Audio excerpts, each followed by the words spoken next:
Hey, it's Kate with WTI. Have you ever seen an ergonomic mouse?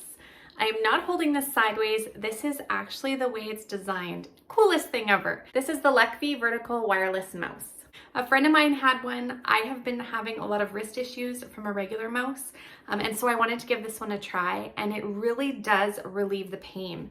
So if you were to just rest your hand on a table, it naturally wants to rest in this direction, which is exactly the shape of the mouse. So you don't have to strain to keep your hand flat.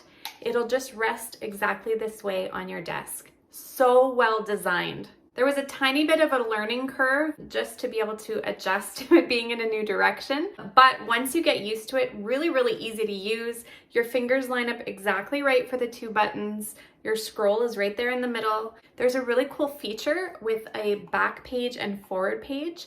I've never noticed this on my mouse before. Really cool to be able to go back to the previous page when you're searching and things like that. And then of course on the top here, this will adjust the speed of your mouse. It's wireless, came with a charger, really long charger cord, which I appreciate so that I can have my things on the floor and charge it on my desk. So overall, if you're looking to try a new mouse, this one obviously looks really cool, but it will save your wrists. I promise you, if you're stuck at a desk all day, you know how much that can hurt after a while. This really does relieve some of that pain. So I highly recommend it. Really great quality, very cool design, and that's my point of view.